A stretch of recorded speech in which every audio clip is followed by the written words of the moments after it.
Bonjour à tous. Donc on va vous parler des plantes. Et donc on va les suivre dans leur évolution et on va essayer de comprendre un peu quel rôle elles ont et comment elles vivent. Et je vous propose tout de suite de regarder un petit reportage exclusif qu'on a fait, Héloïse et moi, sur les plantes.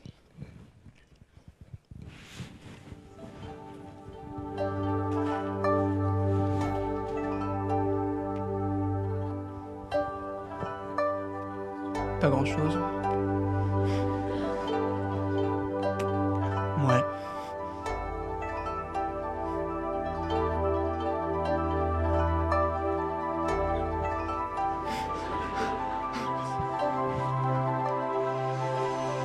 Ben voilà. Oh ah. Donc les plantes sont apparues il y a à peu près 500 millions d'années. Donc elles ont une origine aquatique. On pense que c'est un groupe d'algues qui serait à l'origine des plantes. Et, euh, et ces algues seraient donc passées sur la vie terrestre. Et là, les hypothèses sont assez diverses, mais on va en retenir une parce que je l'aime bien. Et cette hypothèse, c'est le balancement des marées. Donc il y a des marées hautes, des marées basses, et on le sait, il y a des algues qui se déposent, phénomène bien connu en Bretagne d'ailleurs. Et ces algues, donc, qui sont dans la zone interstitielle, se trouvaient desséchées et donc mouraient. Voilà. Et donc une innovation évolutive est apparue, c'est la cuticule, qui leur a permis de mieux résister à cette période et donc de pouvoir survivre. Et donc voilà le scénario d'une algue qui meurt sur la plage. C'est très triste.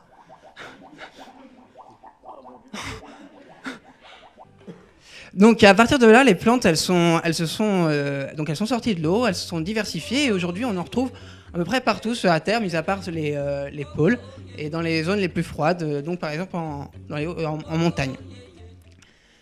Donc, mais les plantes ne font pas rien et elles interagissent avec l'environnement. Déjà, elles font de la photosynthèse. La photosynthèse, je suis quand même avec une communauté de scientifiques, donc je ne vous surprends pas. Mais la photosynthèse, elle permet aux plantes de faire du glucose et donc d'avoir des sucres nécessaires pour vivre en autonomie, contrairement à nous, par exemple, qui sont obligés de manger d'autres êtres vivants. Donc le glucose, une fois qu'il est formé, il se forme dans les chloroplastes, il a besoin de CO2 et de CO2 et d'eau et d'autres éléments minéraux pour former du glucose. Et une fois que le glucose c'est un sucre, une fois qu'il est formé, il sera redistribué à la plante par les sels évaporés qui seront créés.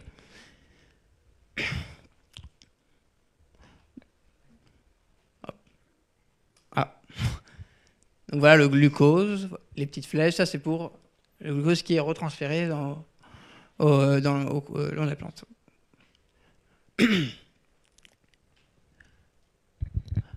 Alors, donc, les fleurs, mais les plantes ne s'arrêtent pas là. Donc les fleurs, par exemple, ça a été c'est un appât original pour les insectes les fleurs, elles sont jolies justement pour les insectes et elles vont attirer les insectes par exemple par leurs odeurs où les insectes vont se déposer et en échange, ils vont récupérer du nectar et les fleurs vont déposer des gamètes mâles qui seront redéposés sur d'autres fleurs. C'est un moyen pour les plantes de faire de la reproduction à distance. Donc voilà, ça c'est pour...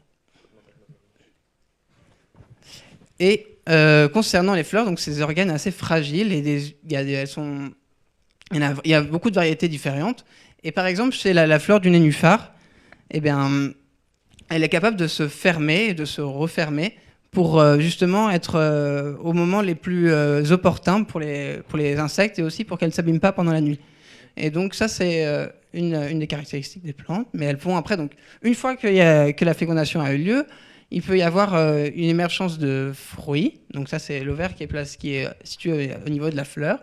Et le fruit donc, se développe.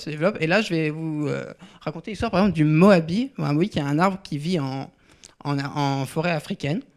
et qui, tous les 3 ans, fait une grande production de fruits qui vont tomber. Et comme c'est un arbre qui mesure pratiquement 60 mètres de haut, bah, ça fait un bruit caractéristique quand ces fruits tombent, puisque le fruit fait la taille d'une pomme, qui va alerter les éléphants de la forêt et qui vont venir déguster ce fruit. Donc la plante en produit vraiment beaucoup, puisqu'elle en produit que tous les 3 ans. Et donc ça va faire comme une grêle de fruits qui va alerter ces fameux éléphants. Et l'avantage pour ces graines présentes à l'intérieur des fruits, c'est que quand elles vont passer dans l'estomac de l'éléphant, elles vont être débarrassées par exemple de certains parasites et elles vont commencer le processus de germination, dans le sens où il va y avoir quelques barrières qui vont sauter. Et c'est un cas parmi d'autres, mais souvent il y a ce passage-là qui est nécessaire. La graine doit passer par exemple dans d'autres organismes. Donc voilà l'éléphant qui fait des petits sauts. Donc la nature est assez jolie, hein, et elle est gentille avec les animaux et les plantes. C'est beau finalement. Des petits papillons. Oh. Des petites fleurs. Bref. La vie quoi. Ah, encore ? Mais non, mais les plantes, c'est pas que ça. Et d'ailleurs, pour une plante, c'est pas si simple, parce qu'une plante, ça vit de façon immobile, du coup, par définition. Et être immobile, bah, c'est pas simple, du coup, pour échapper aux prédateurs, par exemple les herbivores ou quelques insectes, même nombreux insectes. Et donc, chacune a ses méthodes. Et une méthode qui revient souvent, c'est soit provoquer des goûts très désagréables, comme des goûts très amers, qui vont dissuader les prédateurs d'aller les manger, mais aussi, plus fourbe, des substances plus toxiques, comme le muguet. Le muguet, d'ailleurs c'est bientôt la période, ne mangez pas les fleurs si vous serez tenté. Elles provoquent un ralentissement du cœur, et si vous en prenez trop, bah, ça risque de mal se passer, puisqu'il peut aller jusqu'à s'arrêter, mais bon, pour aller jusqu'à là, c'est compliqué parce que le goût est très amer et donc il avertit rapidement. Pareil pour la digitale. La digitale, c'est joli, mais faut pas en mettre dans la salade parce que ça ferait des dégâts importants, notamment dans le système digestif, nerveux, et donc voilà encore une fleur à éviter. Ou encore le laurier rose qui si par exemple on utilisait même une branche de laurier rose pour faire un barbecue, ça pourrait envoyer tous les convives aux urgences, donc à éviter encore une fois. Et c'est des plantes finalement qu'on retrouve assez fréquemment. J'ai pris notamment des plantes de nos parcs, et donc c'est pour vous dire que finalement ces substances-là sont finalement très proches de nous. Donc voilà. Alors là, qu'est-ce qui se passe ? Alors là, des racines, c'était pas prévu d'en parler. Qu'est-ce que je vais pouvoir dire du coup ? Bah, les racines, à l'envers, ma foi, elles sont peut-être en symbiose. Qu'est-ce qui se passe ? Ah, non, je crois que je reconnais. Je reconnais, c'est un arbre, en fait, c'est un arbre. Ah oui, mais oui, c'est l'acacia. C'est l'acacia, et l'acacia, c'est quoi ? C'est le baron du crime. C'est celui qui détient tous les records de toutes les méchancetés et toutes les fourberies qu'on peut faire aux animaux. Et aux fourmis, comme on l'a vu tout à l'heure, qui transformait le saccharose, le rendant indigérable pour les fourmis.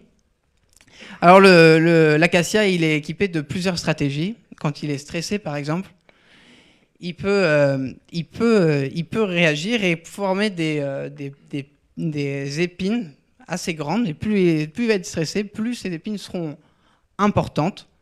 Et voilà. Donc ça, c'est une première stratégie de l'acacia. Mais donc, comme je le disais, il peut y avoir aussi la fourmi, qui sont ces hommes de main. Donc elles forment des colonies entières dans l'acacia. Et comme les fourmis ont ont la réputation et sont agressives, elles vont protéger l'acacia des divers agresseurs.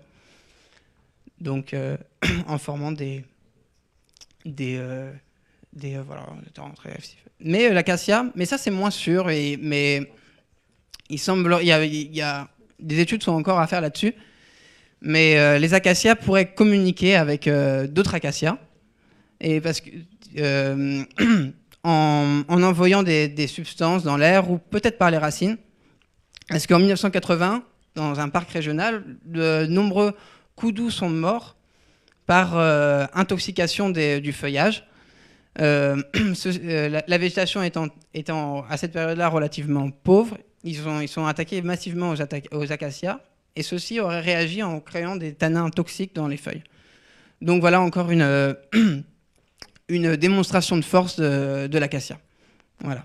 D'ailleurs, l'acacia est assez surprenant sur plein d'autres points. C'est un sujet qui est vraiment très intéressant. Voilà.